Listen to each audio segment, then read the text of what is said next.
Hey everyone, welcome back to the channel. And in the last video, we discussed about distributed system and all that, and a lot of stuff.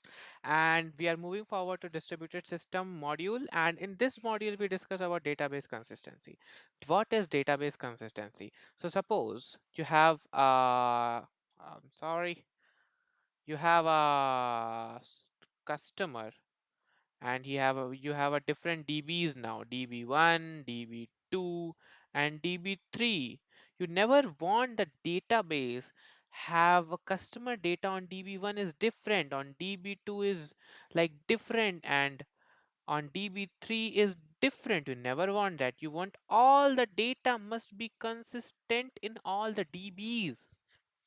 That's the point of that's the point of consistency here. So first of all, why multiple dbs? So as we have a different server in distributed system, we have a different dbs as well, to increase the fault tolerance and all that, decrease the fault tolerance.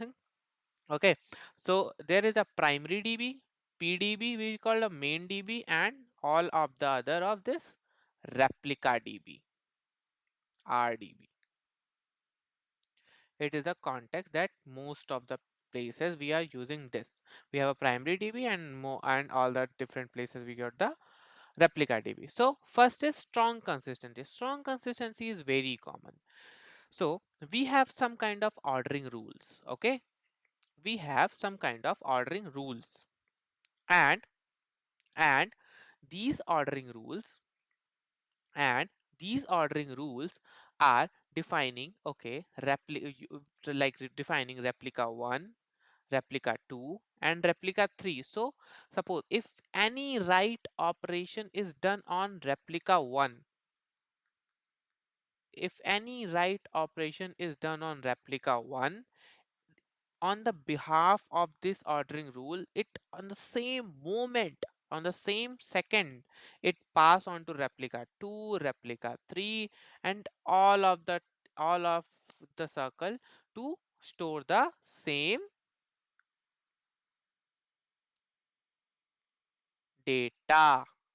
Okay, to store the same data over all of the replica. So it's a kind of strong consent, like some in a bank, like you deducted 100 rupees from your account, then all the dbs must have a 900 rupees in your account. It's not that some of also show 10,000 to 10,000 and you're happy, oh, I deducted the money, still it's showing 1,000 rupees.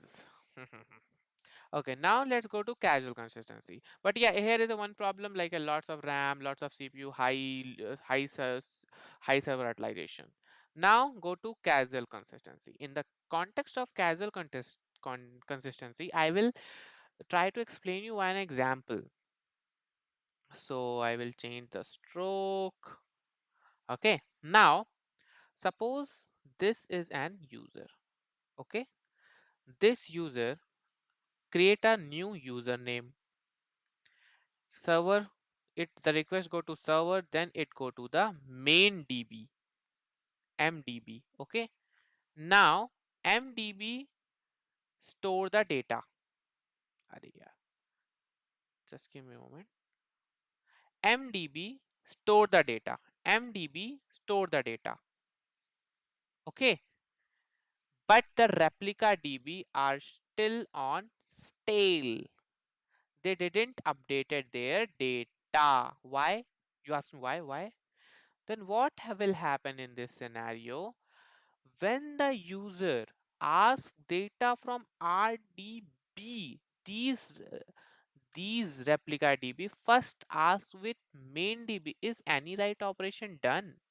Then say yes, there is write operation. Then they update themselves when the user asks the data from, like cause, like user asks the data from them. Then the effect, like they update themselves. Now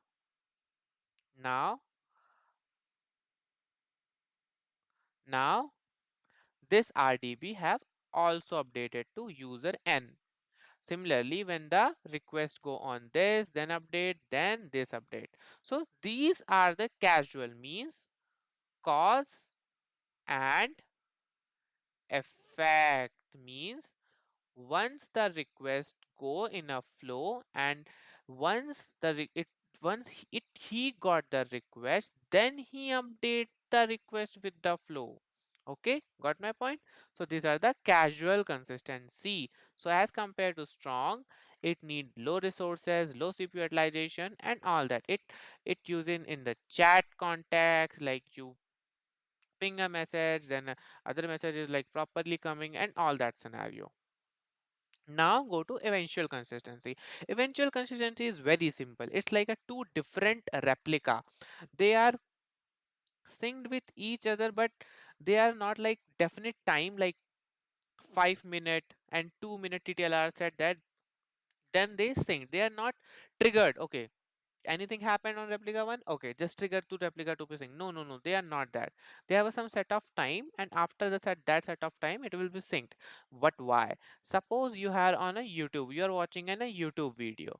Now you have like continuously at milliseconds you are getting views, so it's like 1 millisecond 100k, then another millisecond at 200k. So it's very hard to track. To suppose we have for suppose we have 100 replica. Now for each millisecond we are getting 1000 views. We have to maintain all the replica, we have to set the rules, we have to process the event. It's very hard, very tricky to do that. So in that context, we said that okay, main db or the other db, that the thing that you're getting, okay, you just update the thing, you get the data, you hold it, and after 5 to 10 minutes it asynchronously synced until unless if the another user asks you get the data, asks you to fetch the data, just show them the stale content you have. Stale means old content you have, just show them. So suppose we have two users, one db have 100 views and another db have 98 views.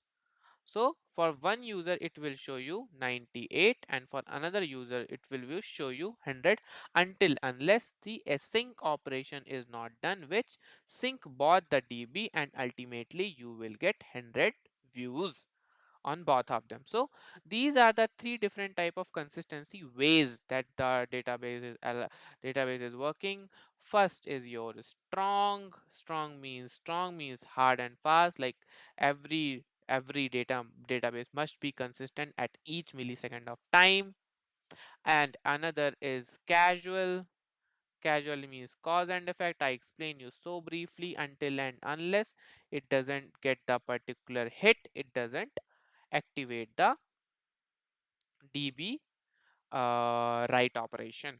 The third is eventual. Eventual means it wait for the async operation to be complete, and then it replicate on that time, not on any kind of activities like in the cause and effect and a strong.